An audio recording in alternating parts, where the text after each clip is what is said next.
Every nonprofit should have a philosophy statement for how and why they utilize and engage volunteers. Sadly, a philosophy statement is actually very rare. Responsiveness is important. And when people reach out to you, you've got to stop and make time to get back to them. An orientation also is the opportunity to convey the organization's values, because you want your volunteers to represent and uphold those values, because they are the ambassadors for your organization. They're the face, they're the voice, they're the person that a lot of your clients, consumers, patrons, students, patients are going to be interacting directly with. We are back. I'm your host, Dr. Marc Hardy, and Dr. Salvatore Alaimo is joining us again for part 2. Well, we're talking about the value of volunteers and why we need volunteers and why they need us. So, Dr. Alaimo, if you could take it from here and tell us where we're going now. Sure. Yeah. So moving forward here, organizations, once they decide that they desire to engage volunteers, and I've seen people say this out loud, they say, well, now we need to go out and go get them. We need to go recruit them. And it does beg the question for whether recruiting volunteers is the logical first step. The answer is no. Okay. Because, we do talk about recruiting volunteers. So you're saying that probably not exactly the way we should do it. Yeah, not yet. Not yet. Before we go outside our organization and do any social media or print any materials or update the website or make phone calls or even spread word of mouth, we have to be prepared. And that's what I'm really going to get into in this section. So this is about organizational readiness for volunteers? Okay. Yeah, absolutely. Okay. And here it is. So Brudney says here, the agency must determine its reasons for enlisting voluntary assistance and how it plans to involve and integrate citizen participants. So this has to be a thoughtful exercise. It's not something we do haphazardly. Planning is a critical component in effective volunteer management, and it begins with thinking about this. So I'm going to suggest a change in paradigm, all right? Because really all of this starts with the philosophy that your organization has for how you view volunteers and how you want to utilize them and engage them. And the phrase I hear more often than not is, we need volunteers. And this is going to be a tough paradigm shift for many people, but I'm going to suggest you stop saying that and you say, we want volunteers. And here's the logic. It's that old cliched first choice, second choice logic. We need volunteers means, this is all about lacking resources. That if we had all the resources we needed to do our work, we probably wouldn't use volunteers. Whereas we want volunteers is a different philosophy. It says, even if we had all the resources we needed to do the work that we're doing, we still would want volunteers. Why? Because they bring benefits to the situation. They bring credibility. They bring contacts and networks in the community. They bring special skills. And yes, they even donate more money to our organization than other donors who don't volunteer with us. So we want those benefits. It's not a matter of need, it's a matter of want. So I suggest a philosophy change in this direction. And I would think, too, that they also, if they like being a volunteer, they're going to be saying good things about your organization with their friends, relatives, other people in public. So that expands your reputation.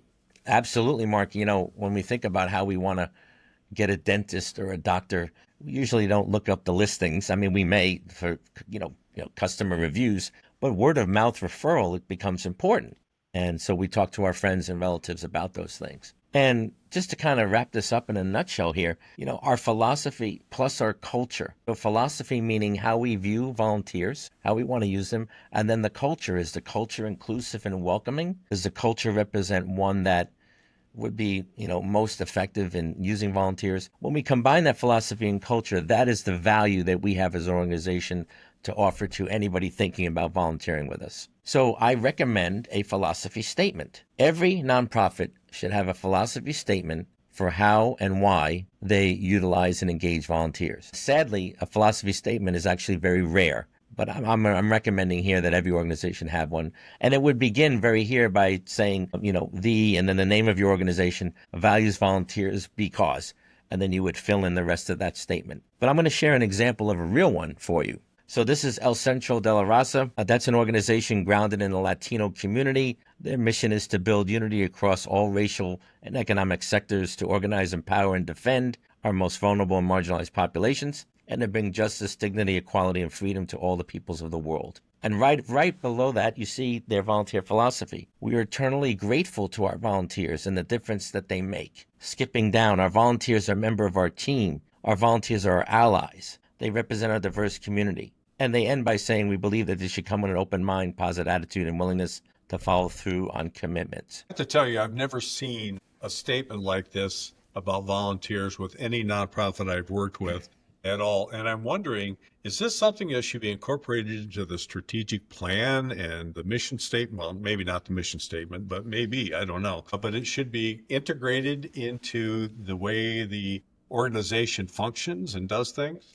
I would say resounding yes to everything you just said. When you think about the mission of the organization, this statement can naturally evolve out of the mission, particularly if you use the volunteers to satisfy the mission. So yeah, think about the classic mission, vision, values. This statement is just another representation of those things. Right. So it should be especially the value statement. Sure. Yeah, it should be integrated. Absolutely. This is there aren't many out there. This is one of the best that I was able to find. Nonprofits, if you want to be ahead of your competition or other nonprofits, this is one thing you can do. Put it on your website, let people know. And also, I would think if you're a volunteer and you go to the website to look at it and you see a statement like this, you're like, well, they value people like me. Absolutely. It sends a powerful message. Right. And you said the key word here, integration. How do we integrate our volunteer program into the organization? Because the last thing we want to do is treat it as a silo or treat it as a luxury or something extra or something nice that we can do if we have the time of the staff. That's a big mistake. Has to be integrated into the organization. So how do we do that? You can't integrate into the organization without involving your paid staff. And Brudney says here, involvement adds to the knowledge base for crafting policy and inculcates a sense of ownership and commitment that can prove very beneficial in gaining acceptance for innovation.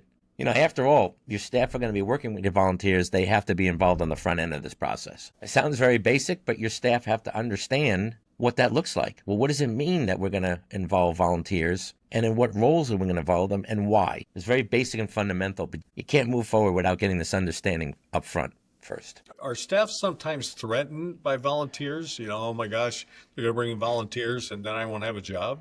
Is that part of the issue? Sometimes they are. And ironically, though, it's rare that volunteers take their jobs. So it's almost like a unfounded fear, if you will. But yes, it can be threatened. And sometimes if volunteers come, they come with some new ideas on how to do things. And maybe they're faster, smarter, better. And sometimes that can threaten people. So you want to kind of flesh all this stuff out before you bring any volunteers to your organization. So to your point, staff have to buy into this. They have to be committed and they have to take ownership.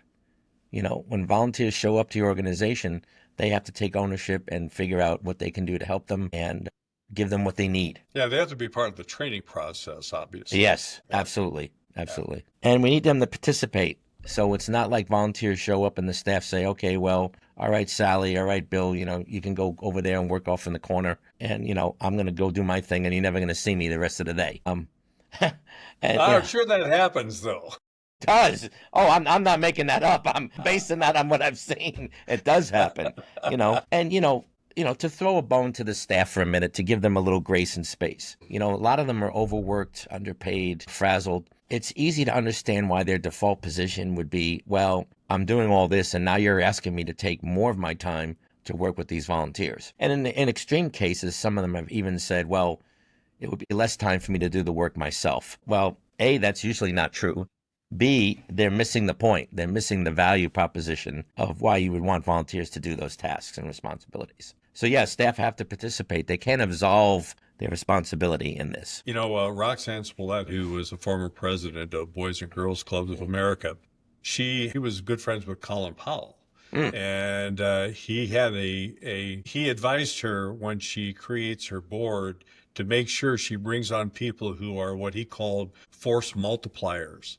And it seems like if we looked at volunteers as force multipliers, they multiply our power in the space that we're working in. That's also kind of a way to look at things, a value system that maybe we ought to consider. Yeah, it's a value system that, if done right, is going to give you gifts that keep on giving. Because like you said, it's a multiplier. It can be exponential across the community, and the benefits will keep coming if you do this right. And volunteers are excited when they turn you on to new people, when they bring in new people, when they make connections. or they find a source for a donation. When they believe in your cause and they feel like they're having a good experience and they feel like they're part of it, the benefits can almost be endless and can be over the long term, not short-mindedness, not short-term. These could be long-term benefits, and we need to think in that way. Support. So again, staff need to support volunteers, give them what they need. If they have a problem, connect them, help them, figure that out, give them the tools and resources to do the job you've asked them to do and to do it to their best of their ability. And it's all about relationships. So this gets back to your point. It's just not going to work if staff are insecure or feel threatened by the volunteer's presence. So the leadership of the organization has to diffuse that from the beginning and try to head that off before that escalates or becomes a problem. Paid staff are going to be involved in crafting the policy and procedures that govern the utilization and engagement of volunteers. So that's another important role paid staff must play. Now, it doesn't mean they can't ask volunteers for their opinion and have a voice in that, but ultimately this responsibility lays at the door of the staff. You mentioned this earlier, Mark. So part of integration also means taking your volunteer program and making sure it is featured somewhere, somehow, some way in the organization's strategic plan. So if you do this exercise every 3 years and you do your SWOT analysis and you come up with your strategic issues and your strategies to implement to address those issues, I would like to see somewhere in your strategic plan a couple of items concerning your volunteer program. Understanding you always want to improve that. Again, a way to give it teeth and to integrate it is to put it in the plan. So now we go on to volunteer position descriptions. Now we say position because job in a legal sense implies paid employment. So that's why we use the word position instead of job here. So here is a position description that I believe is extremely thorough. And we're going to go through each of the pieces of it. So people say titles don't matter. I've never agreed with that. Titles do matter. To everybody. To everybody. Yes. Yes, they do. Titles will make people take notice of you. Titles will make people think about what you do for your work. No, they do matter. So give the volunteer position a title. Explain what the purpose or the goals are for the position. In this case, it is to help ensure that each volunteer has an exceptional leisure experience, to provide additional support to staff during busy events, to maintain a high safety standard, and to assist with the delivery of additional programs and activities. Now, there may be some additional purpose or goals of the unit in which the volunteer works. If there's room here, I would add that in here too, like the way they did. Certainly, the responsibilities are going to be very key. Anybody that gets a position description is going to want, first thing they're going to want to ask is, what am I responsible for doing? And you see a bulleted list here of the responsibilities for this particular position. Not all positions require training, but some do. This one here requires annual volunteer captain training session, but it also says in terms of supervision that coordinators are available on event days for additional support. When I lived in Atlanta, I was a big brother for Big Brothers Big Sisters, and I think we had, was it 2 or 3 days, full days, like 9 to 5, of mandatory training. You could not become a big brother, big sister unless you attended their mentor training, because some positions are very serious, and it could be a safety thing, it could be a liability, it could be certain skills you need to have to do the work. So training sometimes is required. Some more requirements, sometimes people are looking for past experience or knowledge, and you see some examples here, maybe a minimum age or the ability to work under minimal supervision. A health and safety information, they'd say to review the assessment during annual training session to check for health and safety procedures. And here's something, Mark, that I often see left out of position descriptions: the benefits to the volunteer. You know, a lot of these are very needy position descriptions. It's all about the nonprofit, you know, what we need. We need you to do this, that. To counterbalance all that, throw in what the benefits are. Here it is to opportunity to meet and interact with new people, gain valuable skills and job experience, work with other volunteers. There's complimentary refreshments, and you get to attend the appreciation events. Now, when I was living in Atlanta, we had the Fox Theater, the world famous Fox Theater. I've been there. Yeah. It's a beautiful place. They put a lot of money into renovating it, and yeah, it's quite a place. It's a beautiful venue, and I've been to concerts there and various performances. Well, it's interesting. The Fox Theater had an opposite problem with volunteers. They had too many because their volunteers were the ushers for the performances, and it was a simple deal. You come, you volunteer. You have to go through usher training, and we're gonna train you at the theater so you know where everything is, so you know how to help people read the tickets, tell them where the restrooms are, and you come, you volunteer for the event. Your benefit is you get to see the performance. Right. So You can't beat that, right? no, no. So the volunteer coordinator of the Fox Theater, we would have these meetings at the association where I was president for a while. And all of us would be lamenting on how we can't get enough volunteers. Fox Theater never complained. They said we have a waiting list of people to volunteer. That's a good problem to have. It's a great problem to have. Yeah. You know, and I was thinking as you were talking about the benefits on the job description, that maybe that should be moved near the top. You know what I mean?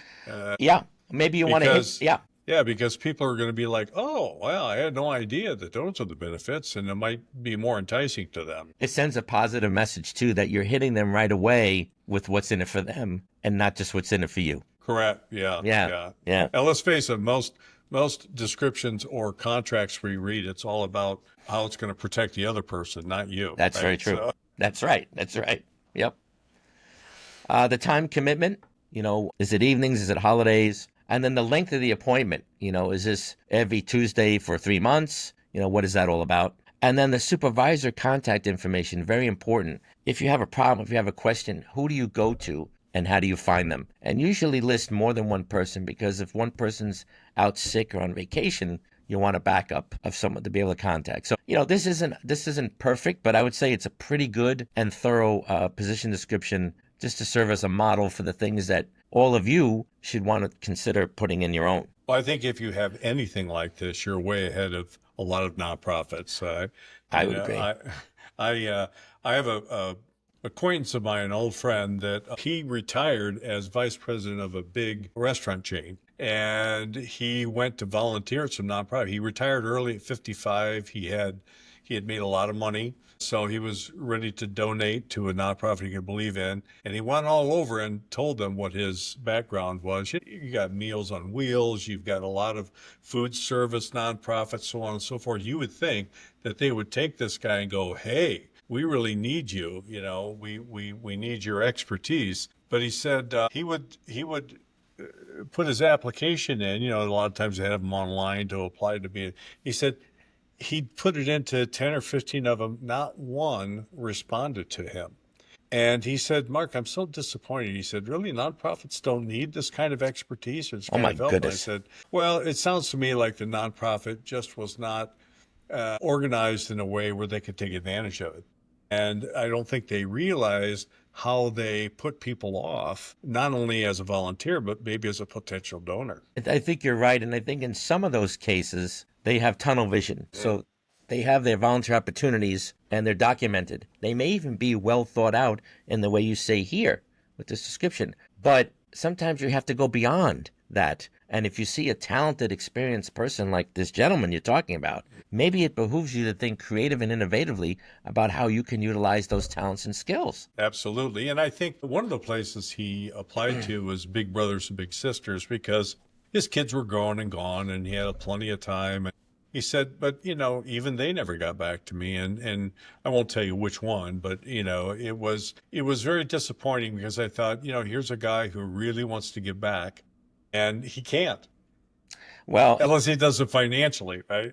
Yeah. Yeah, and it sends an unpleasant message when they say they want volunteers, and when people reach out to them, then they're not replied to.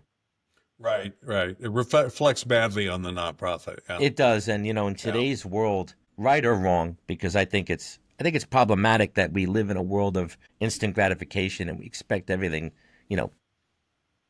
Right.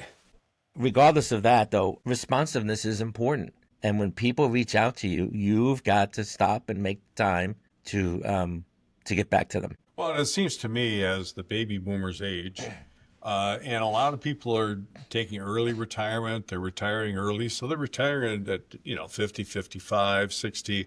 They have a lot of experience and energy to give. And if we're not taking advantage of that as nonprofits, we're foolish, because there's just a plethora of information there and help. Think about, Mark, that collective intellectual horsepower and that experience and the talents that they could bring to an organization. Absolutely. If you were, as you say, if the organization was ready and they had planned for it, or if somebody comes in with specific skills that they hadn't planned for, to be creative, as you said, and to say, hey, let's find a place for this person. Let's find something to do that they want to do and that will also be advantageous to our organization and to the populations we serve. And I think if we as nonprofits would start thinking more in that mindset of how do we help our populations that we're serving better with volunteers, that might help them get a little more focused on doing a better job.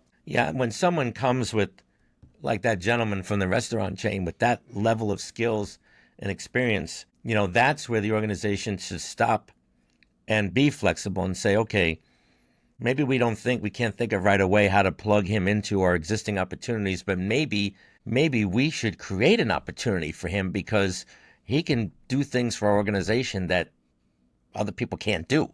Absolutely, yeah. So, yeah. Flexibility is the key. So another aspect of organizational readiness is the orientation. The orientation has a lot of different components. I'll go through some of them here. One is usually a site visit where you're given a tour at the location and it's explained to you what you would be doing so you could see the physical environment of your assignment. But there's another part of that too. It is not just how to do it. Good orientations point out the way that your organization serves the public and provides public value. We can learn how to do something, but may totally miss the mark on how to do it correctly and convey that public value. So back to that example, if these people are going to be volunteer docents at this art museum, you may learn how to be a docent and what a docent's supposed to do. But how do you do it with a smile? How do you do it when you do your homework and you become educated on the artwork and you can talk to the patrons that come to the museum? That's a whole different ballgame, raises the level of the work. I've had situations, not with myself, but friends of mine who ran museums who complained that the docents would just go off on their own stories or give their own opinions about the art, or, they didn't stick to the script. They kind of went off, and some of them had been there for 5, 10, 15 years, and so nobody bothered them, but they were giving incorrect information or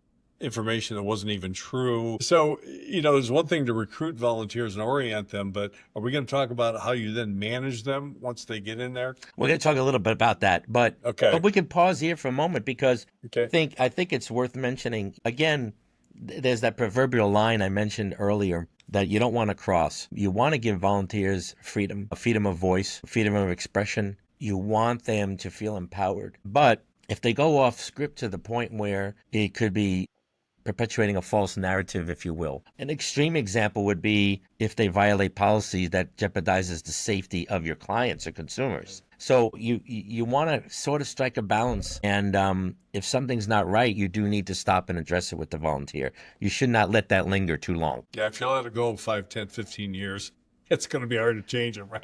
Try putting that toothpaste back in the tube. I wish you a lot of luck. Yeah, exactly.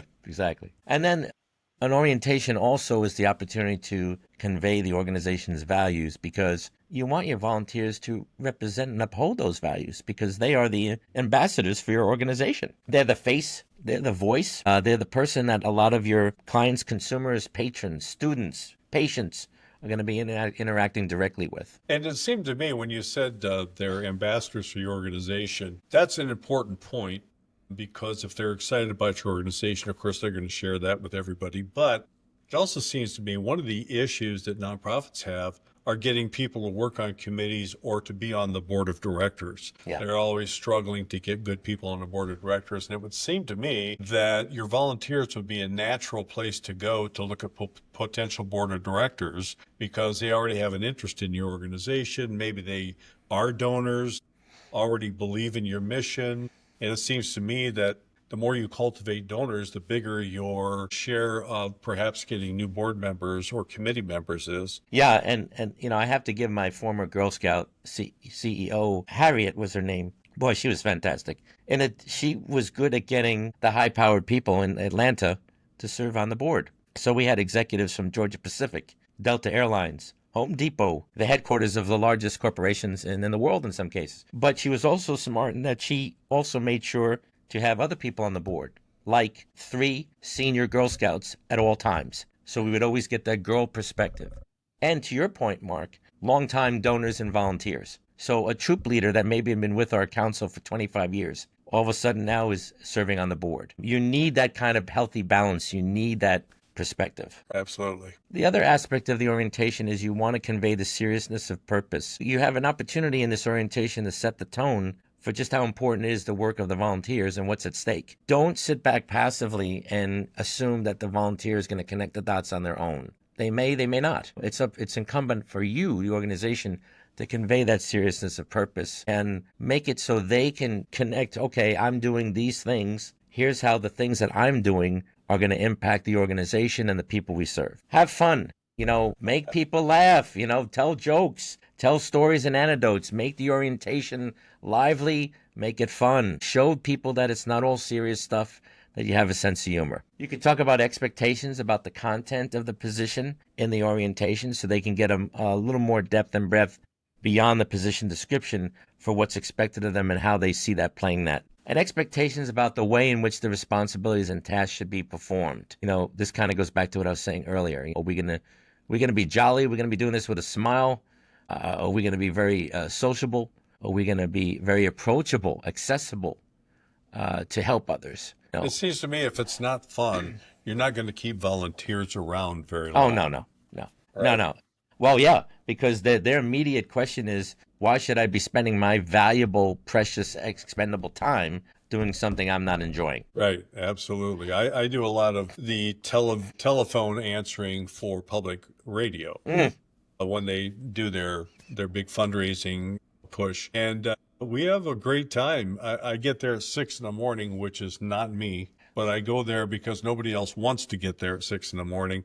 But the fun thing is at 6 in the morning, morning people are they're pretty wide awake and they like to have a good time. So they have food there, they have coffee, and I'm a big coffee lover. And we just get to know each other in between phone calls. And it is a social event, and we just plan on having a good time. If it wasn't fun, I don't know that too many people would want to do that. No. And when it's not fun, to your point, Mark, you're making it very easy for people to leave. Yes, right. So last point here on the orientation, think about the content. You probably want to talk about the history of the organization. You probably want to share a little bit about its policies and procedures. Tell stories. I would tell a mix of stories, and I would have your clients and consumers be speakers. I would have existing volunteers be speakers and tell their stories. More and more orientations are using video. In fact, more orientations are exclusively video. So that's something to think about. Don't bypass the site visit. That physicality of where they have to go and where they have to do that work and what that looks like, that site visit for them to experience and see, that's going to be very important. I think one of the most powerful things for me as a volunteer or as a donor has always been the stories of the people that the nonprofit serves, to talk about how the nonprofit affected their lives. Now, I know there's privacy issues around that, but I think as a volunteer, if I heard 1 or 2 or 3 stories from people that have been served by this nonprofit who have made their life better in some way that was powerful and moving. Yes. That to me would just give you one more anchor and one more reason to volunteer for that organization. Absolutely. And it's powerful because of that credibility. Even if someone comes to your orientation, they may still have some doubts about whether they want to move forward and do this. But when they hear the experience of an existing volunteer, that can be the game changer right there. Yes. Yep. Absolutely. Well, this concludes our part 2, and then we'll be ready to go on to 3. Okay, and what are we going to talk about in part 3? This is going to be our final segment. Is this, everything's been really good, but is this the really, really good stuff now? I don't know if it's any better than what we've covered, but, it's sort of like a drum roll leading up to something. And, I'll just say we've put off recruitment long enough. Okay. We are now ready. We are now ready to get volunteers. Yes, all right. yes, okay. yes. All right, so stick around for part 3 and getting volunteers. How do you recruit them and how do you keep them, right? Exactly. All right, we'll be right back with part 3. Go on to the next video.